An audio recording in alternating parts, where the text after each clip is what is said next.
بسم اللہ الرحمن الرحیم۔ السلام علیکم ورحمۃ اللہ وبرکاتہ۔ قرآن اور یقین کا سفر میں خوش آمدید۔ آج میں آپ کے لیے لے کر آئی ہوں حضرت آدم علیہ السلام کا قصہ۔ حضرت آدم علیہ السلام کی پیدائش سے لے کر ان کی وفات تک کے تمام واقعات اس میں بیان کیے جائیں گے۔ تو ویڈیو شروع کرنے سے پہلے میں آپ کو کہتی چلوں کہ اگر آپ نے میرا چینل سبسکرائب نہیں کیا تو پلیز سبسکرائب کریں، اور ویڈیو پسند آئے تو لائک اینڈ شیئر ضرور کریں۔ تو آئیے چلتے ہیں، حضرت آدم علیہ السلام کی تخلیق سے شروع کرتے ہیں۔ بہت انٹرسٹنگ ویڈیو ہے، اس لیے اسکپ مت کریے گا، ساری دیکھیے گا۔ تو حضرت آدم علیہ السلام کی پیدائش سے پہلے پروردگار عالم نے اپنے بڑے احسان کے ساتھ فرشتوں کی جماعت میں حضرت آدم علیہ السلام کی پیدائش کا ذکر کیا۔ تو اللہ تعالیٰ نے کیسے فرمایا؟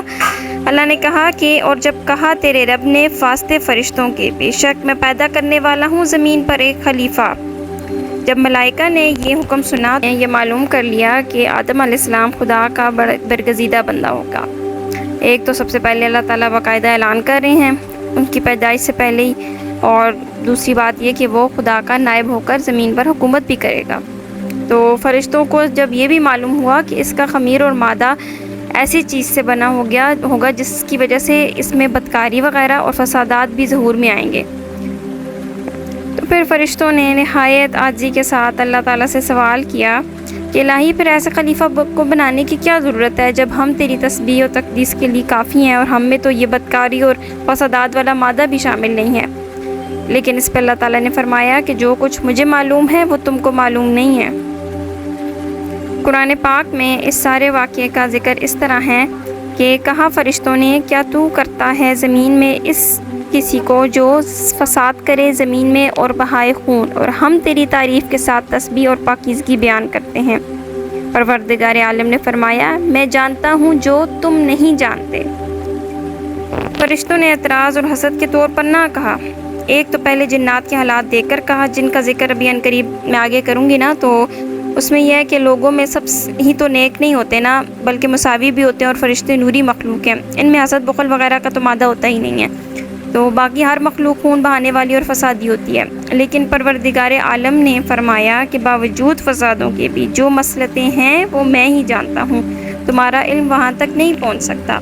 میں جانتا ہوں کہ ان میں انبیاء، صدیق اور شہید، نیک، بدکار، ہر طرح کے لوگ ہوں گے، اور متقی اور پرہیزگار بھی ہوں گے۔ حضرت ابن عباس رضی اللہ تعالیٰ عنہ فرماتے ہیں کہ پہلے زمین پر جنات کئی ہزار سال حکومت کرتے رہے، سب زمین پر قابض تھے، حیوانات نباتات سے نفع اٹھاتے اور آسمان پر آتے جاتے تھے۔ پھر جنہوں نے فساد مچایا، خون ریزی شروع کی، پھر پروردگار عالم نے آسمان دنیا پر فرشتوں کو حکم دیا کہ جنوں کو زمین سے دور کرو تاکہ ان کی آلودگی سے زمین پاک ہو جائے۔ پھر ہوا یوں کہ فرشتوں نے خدا کے حکم کے مطابق جنوں کو مار مار کر پہاڑوں اور جنگلوں جزیروں میں پہنچا دیا۔ ابلیس اللعین بھی انہی میں سے تھا، اس کا نام عزازیل تھا، اور علم اور عبادت کے سبب سے جنوں سے ممتاز اور الگ تھا، اور فرشتوں میں رہتا تھا، اور وہ بھی فرشتوں کے ہمراہ آسمان پر گیا، اور عذر بنایا کہ میں اور میری اولاد ان فسادوں میں شریک نہ تھے۔ حق تعالیٰ نے اس کو فرشتوں کی سفارش کے سبب مارنے اور نکالنے سے محفوظ رکھا۔ پھر شیطان کو یہ طمع ہوا کہ سب جنوں کو مار کر نکالا گیا ہے میرے علاوہ، اب ان کی جگہ پر قابض رہوں گا۔ پھر عبادت میں زیادہ کوشش کرنی شروع کر دی۔ جب آسمان کی طرف سے دنیا کے فرشتوں کو کوئی حکم پہنچتا تو یہ فرشتوں سے بھی پہلے وہاں پر پہنچا ہوتا، اور فرشتوں کے ساتھ اس کام کو سر انجام دیتا تھا۔ پھر آسمان میں اس قدر و منزلت اس کی بڑھ گئی، اور اپنے دل میں اس بات کو امیدوار ہو گیا کہ اب دنیا کی خلافت مجھے ملے گی۔ لیکن جب اللہ تعالیٰ نے اسے بتایا نا کہ میں اس طرح دنیا میں ایک خلیفہ بھیجنے والا ہوں، تو اس وقت شیطان نے جانا کہ یہ قدر و منزلت خدا مجھے نہ دے گا۔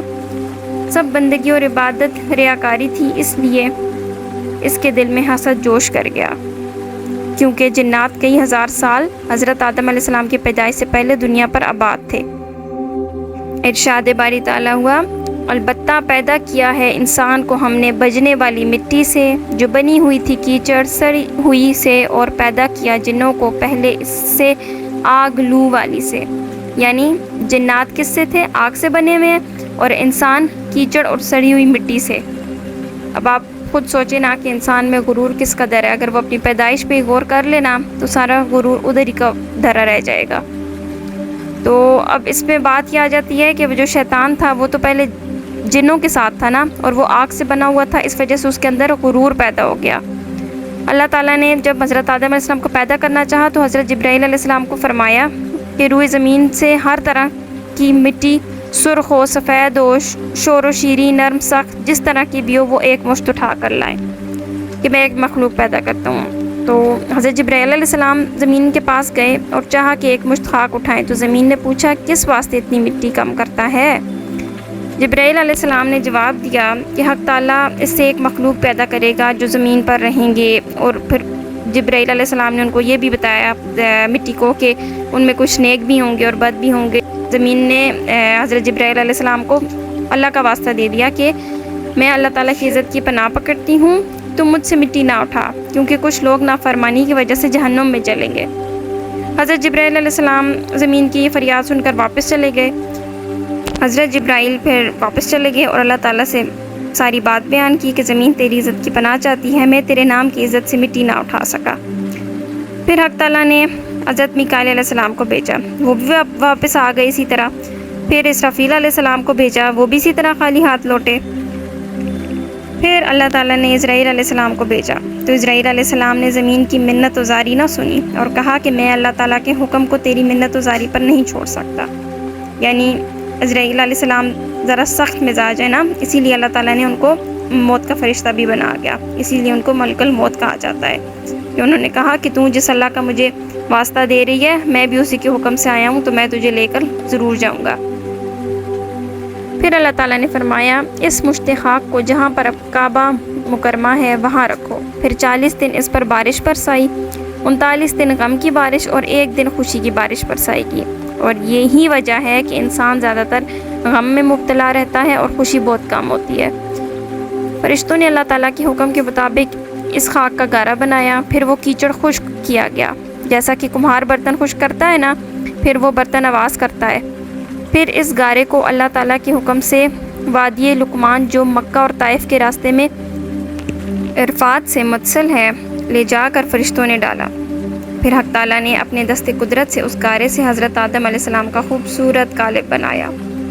پھر فرشتے اس قالب کو دیکھ کر حیران رہ گئے اور اس کے ارد گرد پھرتے رہتے، اور ابلیس بھی اس قالب کو دیکھنے آیا اور تعجب سے کہا کہ یہ جسم مندر سے خالی ہے اور جگہ جگہ خلل ہیں، یہ بغیر سیر ہونے کے پر نہ ہوگا، اور اگر سیر ہو جائے تو پھٹ جائے گا اور چلنے پھرنے میں سست ہوگا اور اس سے کوئی کام بھی نہیں ہو سکے گا۔ پھر جب سینہ بائیں طرف سے دیکھا تو کہنے لگا کہ یہ حجرہ بغیر دروازہ ہے، میں نہیں جانتا کہ اس میں کیا چیز پوشیدہ ہے، شاید یہ وہی لطیفہ ربانی ہو کہ جس کے سبب سے اسے خلافت ملے۔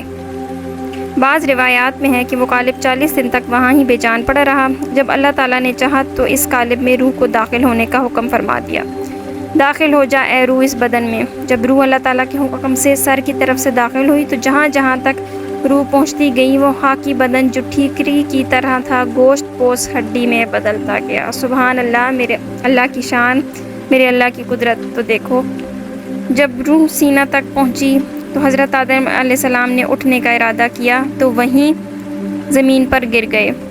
حق تعالیٰ نے ارشاد فرمایا پیدا کیا گیا انسان جلد باز، یعنی انسان میں جو جلد بازی ہے نا وہ اسی وجہ سے ہے۔ پھر اسی حالت میں حضرت آدم علیہ السلام کو چھینک آئی تو الہام الہی سے آدم علیہ السلام نے کہا سب تعریفیں اللہ تعالیٰ کے لیے ہیں، یعنی انہوں نے الحمدللہ پڑھا۔ اس کے جواب میں اللہ تعالیٰ نے فرمایا تجھ پر اللہ رحم کرے۔ اس کے بعد حکم الہی سے ایک فرشتہ بہشت سے ایک مرثا جوڑا لایا اور آدم علیہ السلام کو حلت الہی سے مشرف و مکرم کیا اور عزت کے تخت پر بٹھایا۔ وہ جمعۃ المبارک کا دن تھا اور حضرت آدم علیہ السلام کے تمام بدن میں روح پھیل گئی تو حکم ہوا کہ فرشتوں کے پاس جا اور ان کو السلام علیکم کہے، پھر دیکھ کیا جواب دیتے ہیں۔ پھر آدم علیہ السلام فرشتوں کی طرف گزرے اور کہا السلام علیکم، تو فرشتوں نے کہا وعلیکم السلام ورحمۃ اللہ وبرکاتہ۔ حکم ہوا کہ یہی کلمات تیرے اور تیری اولاد کے لیے ہم نے مقرر کیے ہیں۔ پھر آدم علیہ السلام نے عرض کیا کہ خداوند میری ذریت کیا ہے؟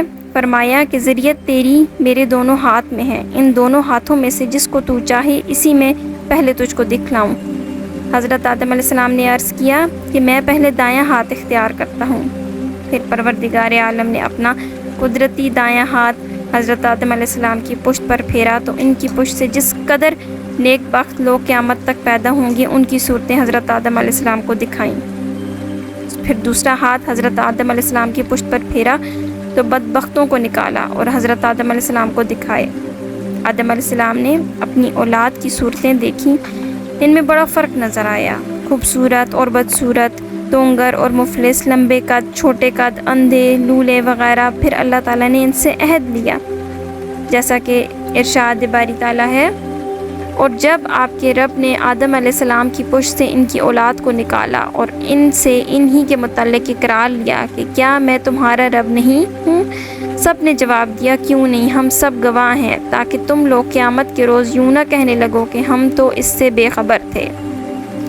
پروردگار عالم نے آدم علیہ السلام کی ذریت کو ان کی پشت سے روز اول میں باہر نکالا اور انہوں نے اپنے نفوس پر خود گواہی دی کہ اللہ ہمارا رب ہے۔ اس میثاق میں فرشتے بھی گواہ تھے۔